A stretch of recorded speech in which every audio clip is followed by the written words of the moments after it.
Ei, pessoal, esta é a nossa terceira aula do curso de Criminologia do SES. E nessa terceira aula, pessoal, nós vamos entender a classificação dos criminosos segundo o livre-docente em Medicina Legal, Hilário de Carvalho. Nós também vamos entender um pouco mais profundamente o que o Lombroso, o Ferri e o Garófalo trazem sobre a classificação dos criminosos. Lembre, pessoal, das nossas duas últimas aulas, que estes três pensadores fazem parte do que convencionou-se chamar de escola positiva da criminologia. Aqui também nós vamos analisar e fazer uma inferência acerca dos fatores sociais da criminalidade. E propor também uma análise contextualizada, uma reflexão acerca destes fatores sociais que são desenhados pela sociologia criminal.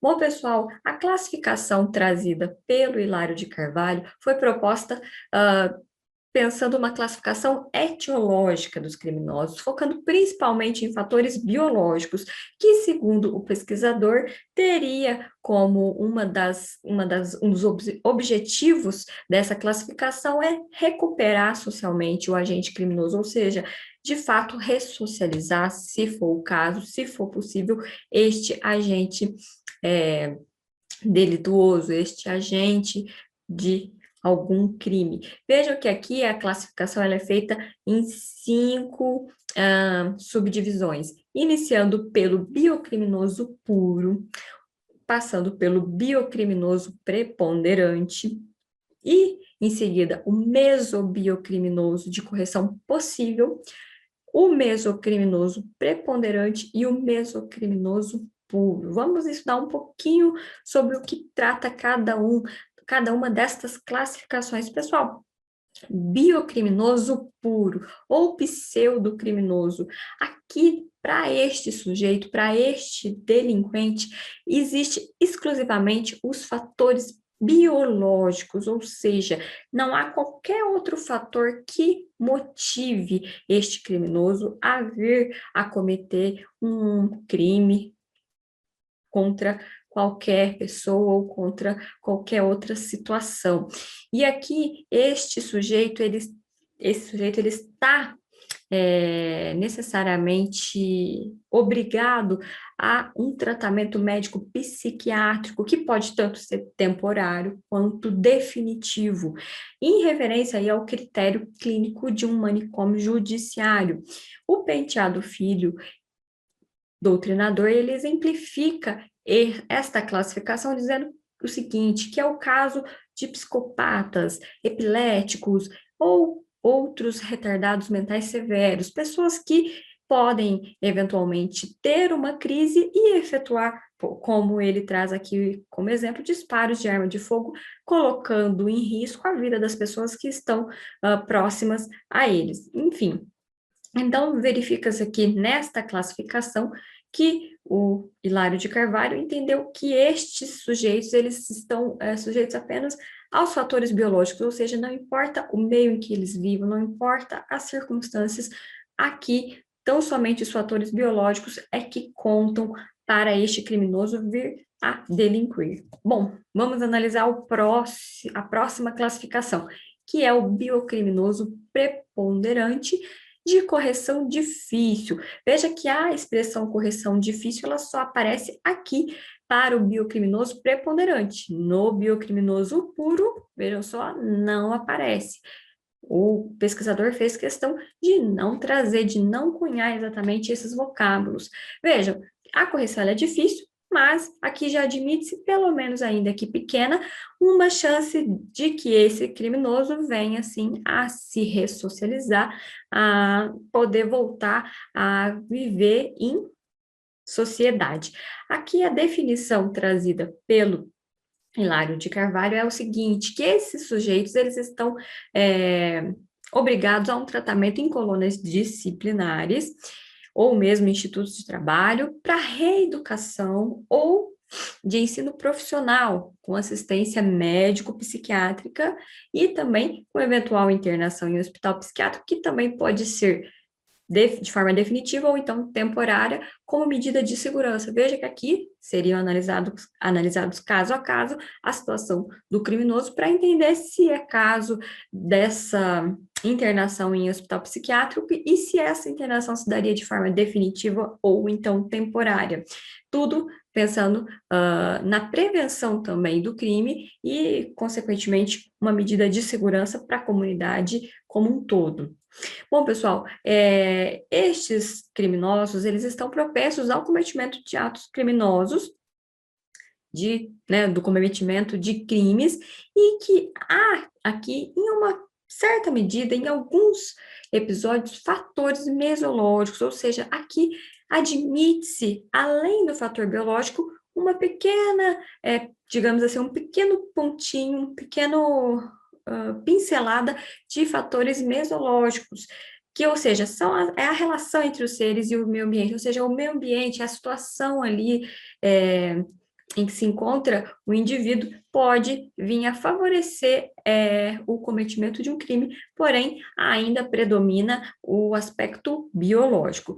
Aqui, admite-se também que estes criminosos possivelmente sejam portadores de alguma anomalia biológica, que essa anomalia ela não é suficiente para desencadear uma ofensiva criminosa. No entanto, esses indivíduos eles cedem muito facilmente a estímulos e, consequentemente, ao responder a esses estímulos, eles vêm a cometer crimes, eles vêm a delinquir. Bom, este é o biocriminoso preponderante. Vamos passar para a próxima classificação, que vem a ser o mesobiocriminoso de correção possível.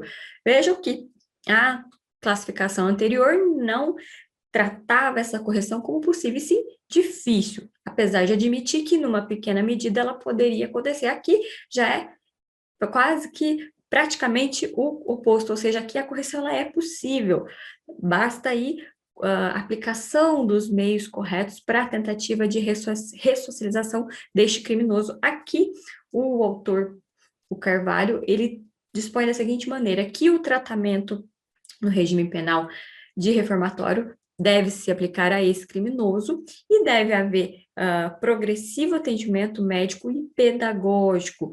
Aqui admite-se tanto a influência biológica quanto a influência do meio, e a reincidência também é tida como ocasional, ou seja, da análise feita pelo pesquisador, ele conseguiu concluir que a reincidência ela não é uma regra, e sim, ela é ocasional, ou seja, ela pode ou não ocorrer, mas essa reincidência não é sempre esperada. Veja, pessoal, que aqui já admite-se o atendimento pedagógico, aqui não tratam de internação em hospital psiquiátrico e nada relacionado a manicômio, judiciário. Aqui já há uma situação bem mais branda, haja vista que essa pessoa tem uma influência ali biológica e do meio praticamente quase que equiparada, ou seja, essa é a razão que o pesquisador a classificou como sendo uma correção possível deste criminoso.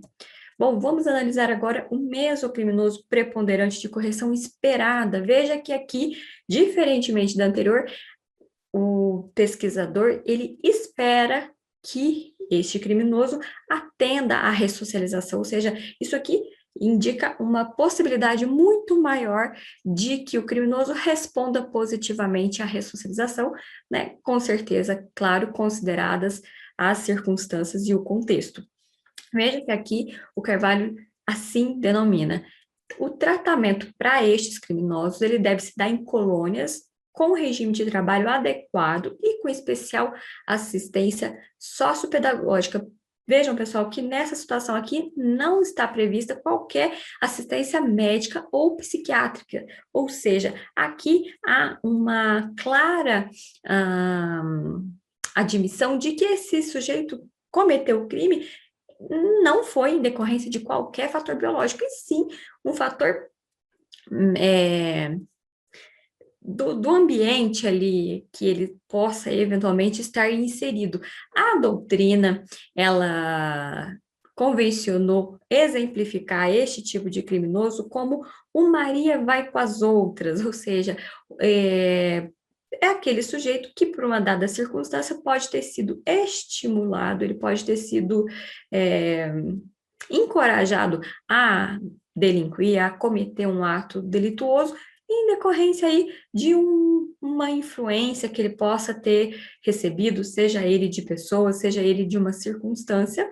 E, segundo o pesquisador analisou, pessoal, essa reincidência ela é excepcional, ou seja, é difícil que esse tipo de criminoso venha a novamente cometer algum ilícito nesse sentido.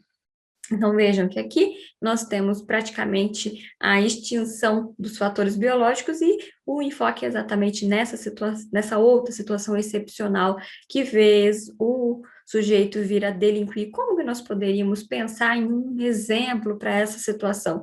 Poderíamos entender, talvez, um amigo numa roda de amigos que possa vir a cometer, por exemplo, um delito pequeno, de repente, a danificação de algum prédio público em uma medida mais leve, mais branda, a título aí, talvez, de uma aposta que eles possam ter feito. Enfim, eu imagino que essa pode ser uma situação possível de acontecer nessas situações. Eu imagino que vocês também possam ter algum outro tipo de exemplo que caiba exatamente nessa classificação. Bom, pessoal, vamos agora entender o mesocriminoso puro ou pseudocriminoso. Vejam qual é a tradução, a definição que o Carvalho traz. Ele diz o seguinte, que o tratamento para este tipo de criminoso se dá essencialmente de cunho pedagógico e de sintonização social. Mas o que será que vem a ser isso, pessoal? Vejam que aqui ele não trata em nenhum momento de qualquer aspecto biológico, e sim daquele aspecto relacionado ao meio em que está inserido esse criminoso. E com muita clareza, o Penteado Filho, ele traz exemplificações acerca do que pode ser essa situação na prática. Veja, ele diz o seguinte, que fatores mesológicos, isto é, do meio social, são as causas para o cometimento deste crime. E aqui, esse sujeito, ele age de forma antissocial por força de ingerências do meio externo, tornando-o quase como uma vítima da circunstância. E o Penteado Filho traz um exemplo bastante interessante e bastante claro a respeito desse criminoso, que é a seguinte situação: um sujeito que vive num país que não trata uma determinada situação como crime. Podemos aí citar o mesmo exemplo dele, um sujeito brasileiro que vai ao Oriente Médio, eventualmente para trabalho, e se senta em um restaurante, em um bar, para tomar uma bebida alcoólica depois de determinado horário. Nesse país X ou Y, essa conduta ela é tipificada criminalmente, ou seja, o sujeito ele não tem digamos, o direito de fazer isso. Se ele fizer isso, ele estará descumprindo ou cometendo algum ato delituoso. Nessa situação, o sujeito ele tem um total desconhecimento dessa norma. Então, portanto, ele tem ali uma conduta até mesmo considerada antissocial aos olhos daquela sociedade na qual ele está, né? Veja nesse exemplo que, por exemplo, esse brasileiro ele poderia vir a ser condenado a uma pena equivalente a esse tipo de delito. Então, notem que aqui, de fato, esse sujeito ele seria vítima da própria circunstância, ou seja, ele seria vítima da própria ignorância dele em relação àquela conduta. Então, veja que realmente um tratamento essencialmente pedagógico nessa situação, uma sintonização social, ou seja, para que esse sujeito possa conhecer as regras sociais daquela localidade, seria mais do que suficiente para que esse sujeito se ressocializasse, se nós podemos dizer assim. Bom, eu espero que tenha ficado claro este ponto para vocês. Bom, pessoal, agora vamos passar à classificação de quem? Ninguém mais, ninguém menos que o Lombroso, que nós já citamos ele nas últimas duas aulas, e nós vamos agora entender um pouco mais a fundo o que ele tem a dizer sobre os criminosos.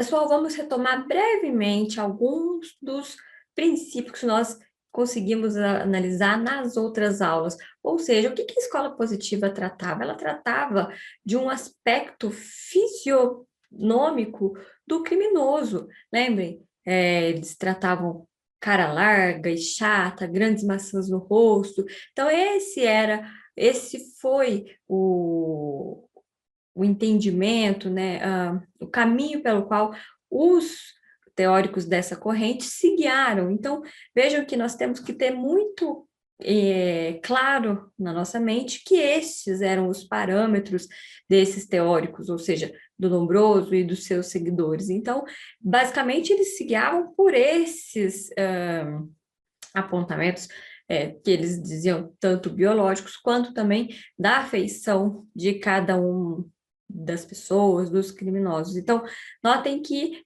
nós não podemos deixar de lado todos os seus princípios, tudo que a escola positiva traz em relação a isso. Então, vamos ver aqui o que o Lombroso traz como classificação de um criminoso. Ele inicia pelo criminoso nato. E o que vem a ser esse criminoso nato, pessoal? É aquele criminoso que ele tem uma influência biológica, ele tem estigmas, ele tem um instinto criminoso, selvagem da sociedade, degenerado. E aí ele vem trazendo as características físicas. Como seriam essas pessoas? Esse criminoso nato seria aquela pessoa de cabeça pequena, deformada, sobrancelhas salientes, maçãs afastadas, orelhas mal formadas, braços compridos, face enorme, tatuado, impulsivo, mentiroso, falador de gírias. Veja que esse conjunto de características, eles não guardam para nós hoje, com a ciência evoluída como nós temos hoje, essas características elas não fazem sentido, não é mesmo, pessoal? Falta um grau de cientificidade para o que eles nomearam ser um criminoso nato. Então, ou seja, a pessoa ela tendo essas características, automaticamente ela já seria considerada uma criminosa nata. E se essa pessoa nunca chegou a delinquir, se essa pessoa nunca chegou a cometer qualquer ato criminoso? Então, veja que aqui realmente há um estigma, ou seja, se aquele pesquisador identificasse essa pessoa já seria considerada como um criminoso nato. E também tratava, inclusive, neste rol aí de criminosos natos, o epilético. Veja que também não tem qualquer grau de solidez este tipo de análise. Bom, e depois ele trata dos criminosos loucos, ou seja, que são aqueles perversos, loucos morais, alienados mentais que devem permanecer no hospício. Bom, aqui nessa classificação, veja que tão somente há uma predominância da análise das questões das faculdades mentais, das questões biológicas propriamente ditas, né? Mas também não foge de outros atributos físicos que os positivistas bem gostavam e bem incorporaram isso a todo a sua linha e corrente de estudo. Bom, vejamos as próximas classificações. O Lombroso também classificou o criminoso como aquele criminoso de ocasião, que seria um predisposto hereditariamente, a ocasião faz o ladrão, entre aspas, e que assume um hábito criminoso influenciado por circunstância.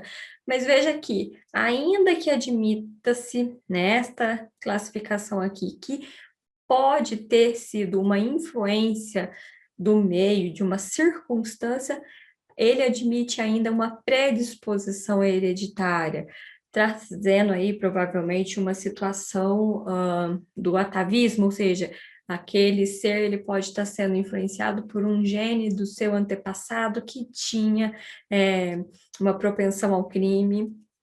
Então, notem que esse criminoso de ocasião, ele também não foge à regra da questão biológica.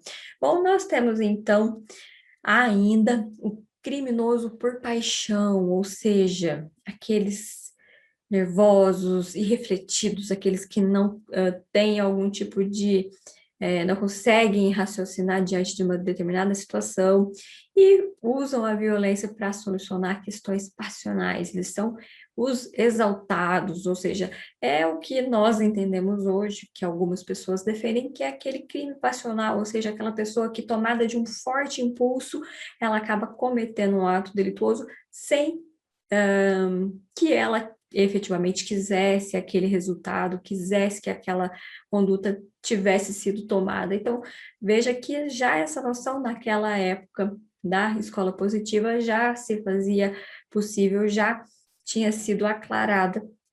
Claro que guardadas as devidas proporções, numa perspectiva diferente da atual, mas ainda assim podemos chamar que poderia ter sido até um embrião dessa situação dos crimes passionais.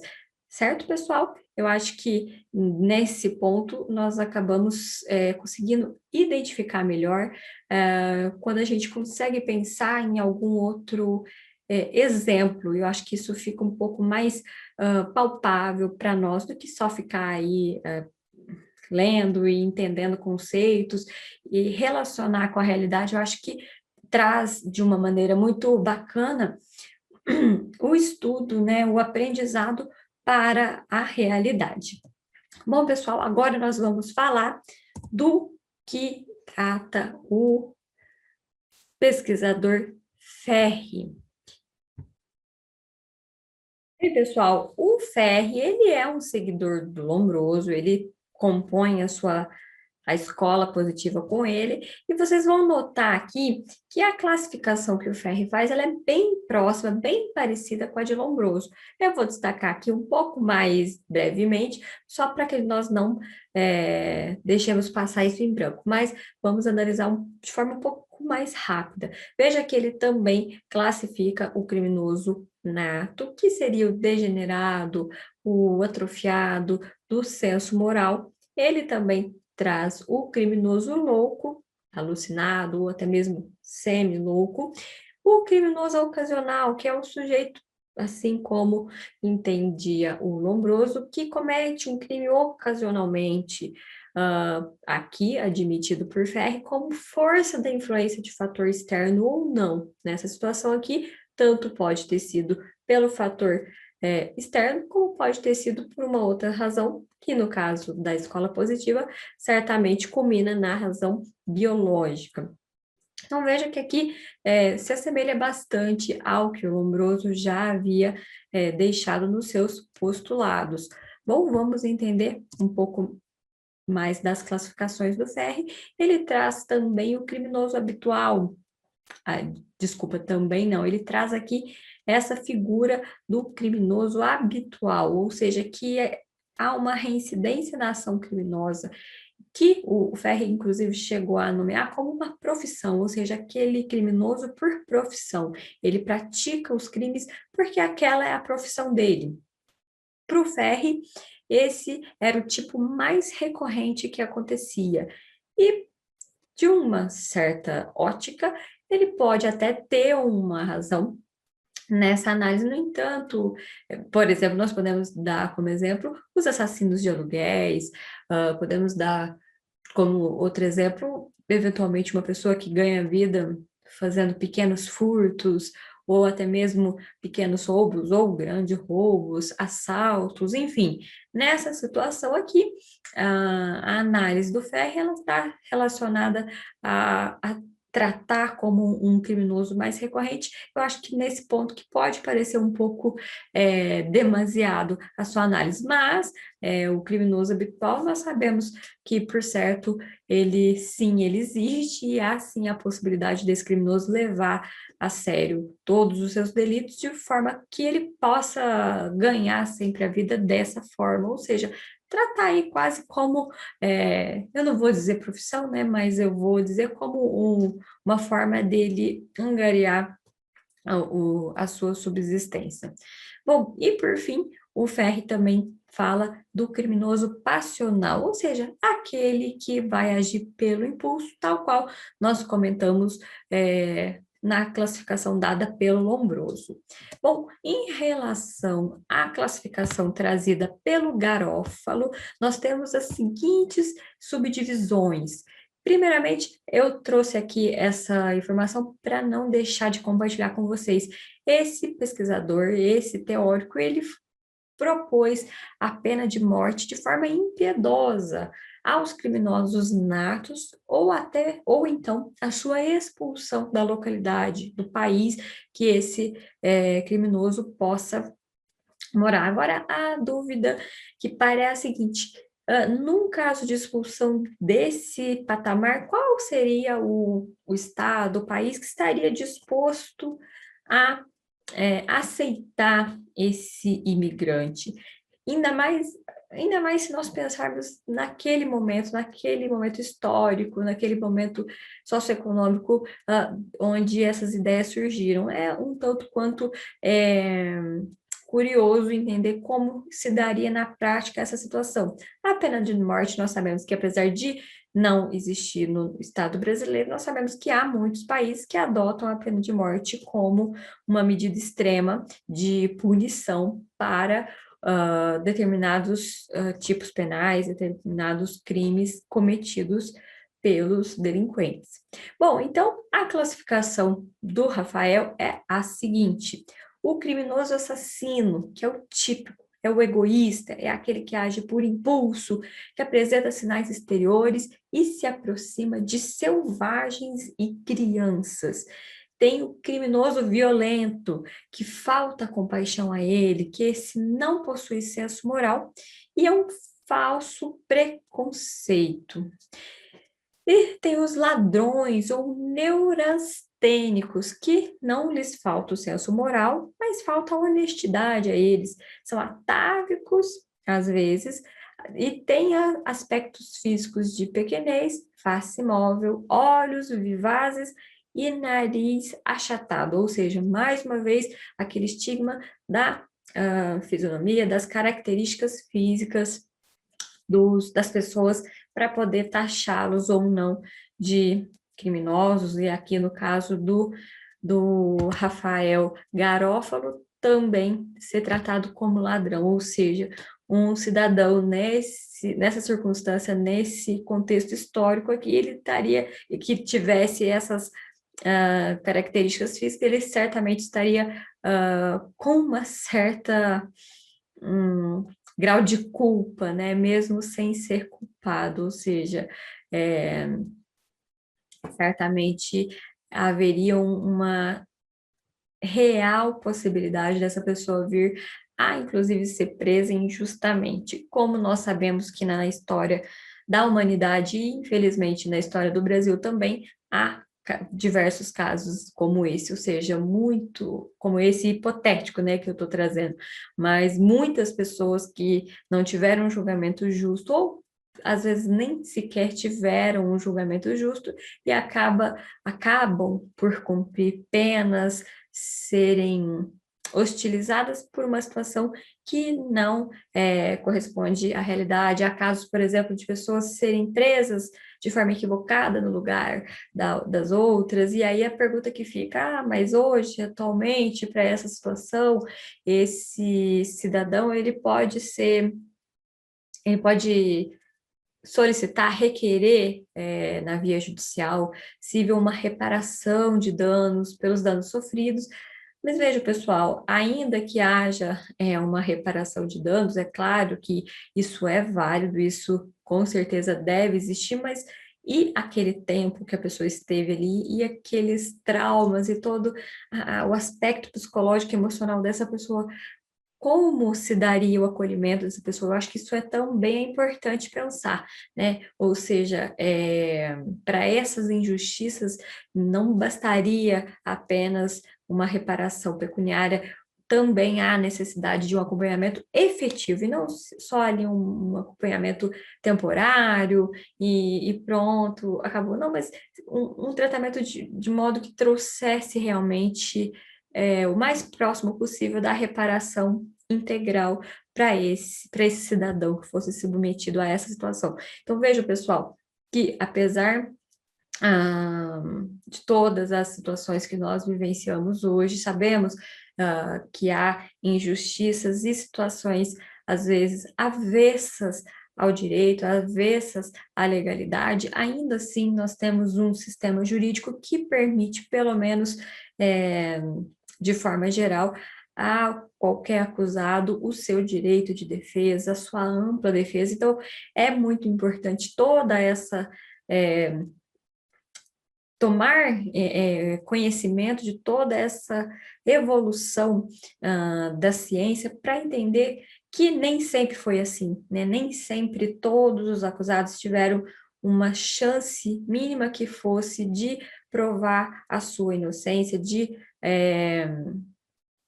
se livrarem ali de uma falsa acusação. É claro também que cada época é uma época, nós também não podemos dizer que todas as pessoas que, né, de uma determinada época, que foram eventualmente presas de forma injusta, que elas acabaram sendo apenadas, enfim, mas basicamente da experiência histórica, da experiência colacionada pela doutrina que eu faço essas ponderações.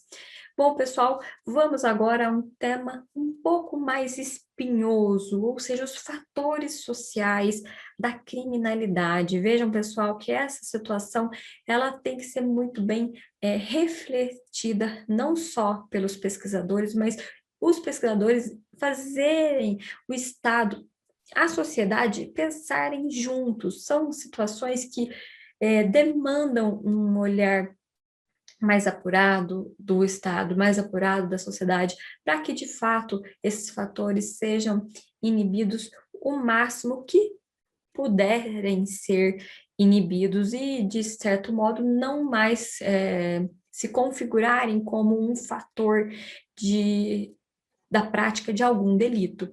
Então, vejam que aqui nós temos o enfoque da abordagem sociológica da criminalidade e né, pelos sociólogos, eles admitem, né, a influência, uma grande influência, né, da abordagem sociológica na formação delitiva, a existência de múltiplos fatores externos que podem estimular o fator crime, e frequentemente, inclusive, né, ausente no indivíduo, no homem no sentido de ser humano, homem ou mulher, e que nós vamos trazer agora.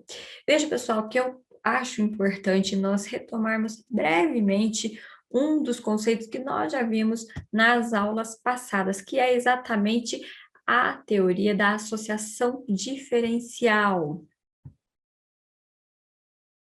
Bom, pessoal, já ficou claro pelos nossos estudos, né, do que nós avançamos até o momento, de que ninguém nasce propenso ao crime efetivamente. É claro que eu também não quero estender a situação, por exemplo, para análise de situações de psicopatas, sociopatas, que é uma outra esfera grandiosa e que demanda um estudo muito profundo e com certeza muito mais da área médica, psicológica, do que, né, interdisciplinar nesse momento. Mas, tomando o geral, tomando né, as pessoas de uma forma geral, excluindo possivelmente esse grupo de pessoas que podem ser denominadas como psicopatas ou sociopatas, ficou claro para nós que de todas as pesquisas interdisciplinares, que ninguém nasce propenso ao crime, ou seja, a pessoa ela torna-se criminosa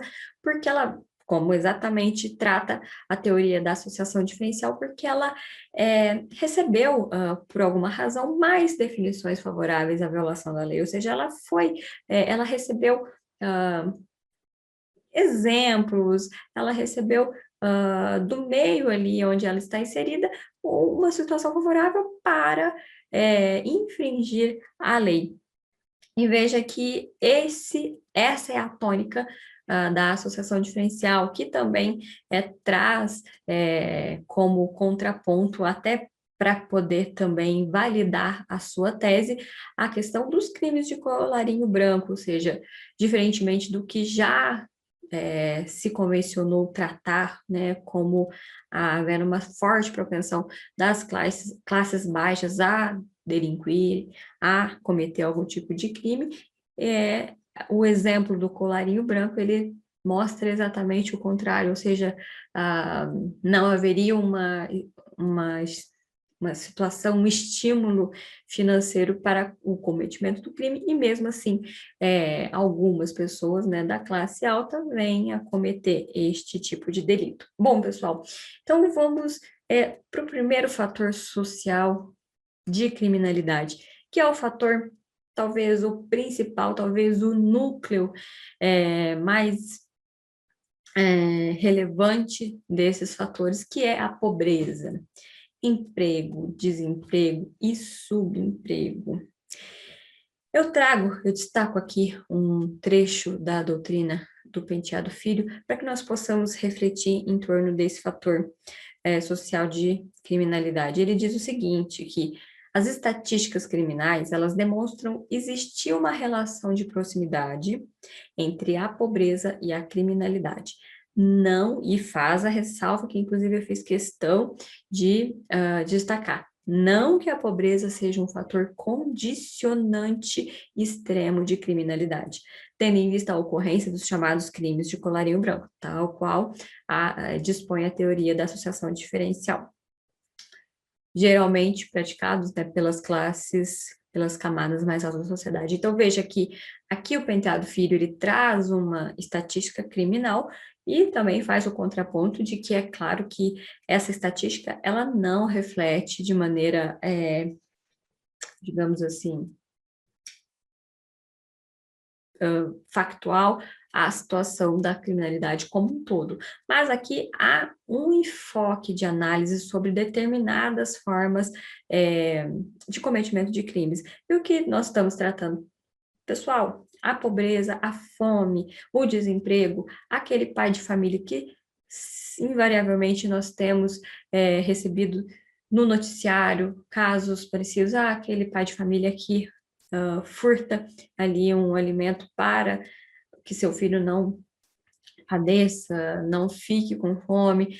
São situações até mesmo do que nós podemos chamar até de crimes de bagatela, né? Ou seja, aquele pai de família que rouba ali uma, duas frutas na banca ali da feira, ou seja, crimes que muitas vezes sequer chegam a ter prosseguimento, né, na esfera jurídica em torno da alegação do princípio da bagatela, mas existe também nas formas não tão brandas, né, existe o cometimento de crimes para a defesa da dignidade da família, para alimentar a família, que também acabam excedendo ali um limite de bagatela e partindo muitas vezes até para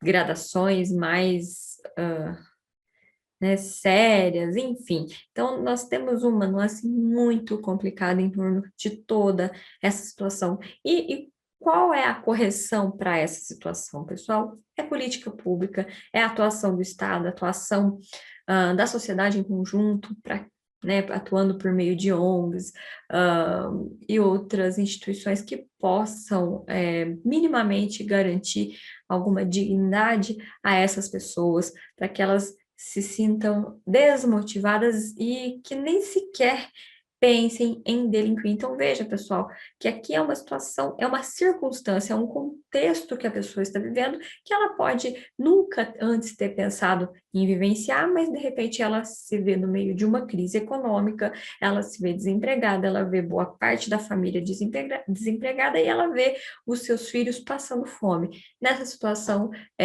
haveria aí essa motivação legítima para proteger o seu núcleo familiar. Então, eu entendo que essa estatística criminal, tão bem colocada pelo Penteado Filho, ela retrata essa situação, mas vejam que não é possível fazer uma relação dessa estatística com aquela noção antiga de que a população pobre estaria mais propensa a delinquir, tá joia, pessoal? Então, é muito importante que essa diferença fique muito clara para vocês, para que nós tenhamos aí um rigor metodológico para poder fazer as nossas análises. Bom, vamos analisar a questão da migração. Como eu mencionei, a questão do desemprego, a questão financeira, ela é a tônica geral de todos os outros, porque a migração, ela acaba também tendo como seu núcleo principal de problema exatamente a fome, o desemprego, e em situações de países emergentes, por exemplo, como o nosso, receber imigrantes, torna mais difícil ainda a situação do desemprego, como dizem, né, o próprio Penteado Filho, ou seja, se o mercado brasileiro não está sendo capaz de receber nem mesmo os seus próprios cidadãos, que dirá imigrantes. Mas vejam que essa situação tem que ser analisada com muita cautela, porque são pessoas absolutamente vulneráveis que estão buscando, eventualmente, asilo por alguma situação em uma outra pátria, uma pátria vizinha, uma pátria amiga. Então, a gente também tem que tomar cuidado para não produzir injustamente um preconceito, né? A xenofobia. Então, ou seja, aquela situação que a pessoa, você é um imigrante, você está vindo aqui tirar o meu trabalho. Não é bem assim, né, pessoal? Essa situação também é uma situação que deve ser tutelada com muita cautela e muita atenção pelo poder público, em consonância, se for o caso, até mesmo com o Estado estrangeiro, para que essas pessoas não sejam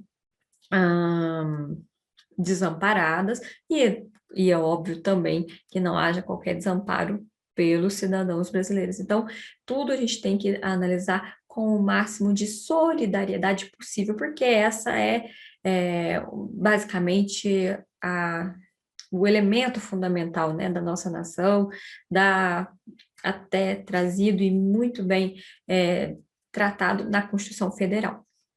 Bom, então, vejam que esse fator, ele também acaba convergindo para aquela mesma situação de desemprego, de subemprego, ou até mesmo de fome, de sérias condições sociais e econômicas. Crescimento populacional, pessoal, vocês estão lembrados de quando nós estudamos a teoria da escola de Chicago, que foi a primeira, a pioneira a analisar este fator social de criminalidade? Vejam que naquele contexto que eles estavam vivendo, houve uma grande expansão mercadológica dos Estados Unidos, na cidade de Chicago, que fez um boom na cidade, e, consequentemente, com esse boom veio muita gente, um crescimento desordenado da população, o que ocasionou uma série de problemas sociais e que podem ter influenciado em grande medida no aumento da criminalidade. Então, veja que, assim como eu também mencionei na ocasião das nossas últimas aulas, que nós também conseguimos enxergar essa situação aqui no nosso país, e é fato, isso realmente acontece principalmente nas cidades grandes, que acabam não tendo medida, não tendo controle do crescimento populacional, que acabam muitas vezes se instalando em locais até impróprios ou bem inseguros para a própria segurança, para a própria vida do indivíduo, porque simplesmente eles não têm condições de adquirir uma moradia mais digna, enfim, que atenda ali todas as suas necessidades. Então, mais uma vez, também atrelado ao crescimento populacional desordenado, nós temos também o desemprego, que também vem acarretar em todo aquele trâmite que nós acabamos de tratar. Bom, e tem o preconceito, esse é um elemento bastante complexo e que está presente na nossa realidade, na realidade do nosso país, e o que vem a ser esse preconceito, né, ao qual nos referimos nessa situação aqui? É aquele preconceito, principalmente o racial, pessoal, que é um estereótipo negativo que se criou, que tem sido cada vez mais desconstruído, mas há ainda muito o que se fazer, mas é uma ideia, uma má ideia pré-concebida. Nós temos que entender também as marcas da escravatura, marcas essas que ainda não foram resgatadas, marcas essas que têm sido tem se tentado repará-las por meio, por exemplo, de cotas em concurso público, em vaga em universidades, que são meios, né, de tentar inserir essa população afrodescendente dentro de uma condição efetivamente justa e condizente com a realidade. Então, vejam que essa situação de preconceito, ela, implicitamente, ela também pode ser um fator social que pode culminar no aumento da criminalidade. E aqui eu faço o destaque de um trecho da doutrina também do Penteado Filho, que ele diz o seguinte: em tema de criminologia, há quem afirme existir um número maior de delitos cometidos por negros do que por brancos. Porém, dada a ausência de pesquisas e estatísticas sérias acerca do assunto, comungamos da opinião de João Farias, e aqui ele abre o parênteses para trazer a ideia do João Farias, que é o seguinte: a vontade não age por si só, mas de acordo com a formação moral do caráter e não de acordo com a cor da pele. Essa é uma ideia que eu gostaria, né, de trazer para vocês, exatamente por refletir uma necessidade que a nossa sociedade brasileira tem. Ou seja, pessoal, ainda faltam estudos mais críveis a respeito disso, e ainda que houvessem, nós precisamos levar em consideração todo o contexto histórico e sociológico, que ainda que há um número um pouco maior de delitos cometidos por pessoas de pele preta, essas pessoas, elas não estão cometendo crime porque elas têm uma pele X ou Y. Simplesmente elas estão cometendo em decorrência dos fatores sociais que as levaram até ali. E voltamos lá atrás com a mesma situação de desemprego, subemprego, a fome. Então vejam que todos os fatores sociais, eles convergem basicamente em torno dessa nuance. E é claro que aqui o preconceito, ele enfatiza essa situação das pessoas que estão sofrendo o preconceito. Então, pessoal, são situações muito importantes que merecem, volto a dizer, que merecem o olhar da sociedade, que merecem o olhar principalmente do poder público. Educação. Educação, eu acho que também é unânime o entendimento de que a ausência de uma educação informal da família, da sociedade, podemos colocar também até a religião, se ela é carente, carece senso moral no indivíduo. E também a educação formal, ou seja, a educação da escola, que pode propiciar ao indivíduo condições de profissionalizar-se. Por exemplo, muitas escolas trazem cursos profissionalizantes, principalmente para aqueles alunos que estão em idade de 14 anos em diante. Há vários programas, né, sociais que tratam essa temática, mas ainda é insuficiente, né? Ainda há necessidade de que sejam implementados novos e cada vez mais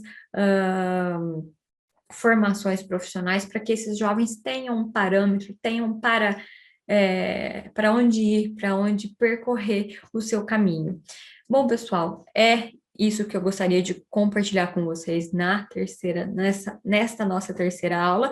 Eu espero vocês na próxima aula. Obrigada!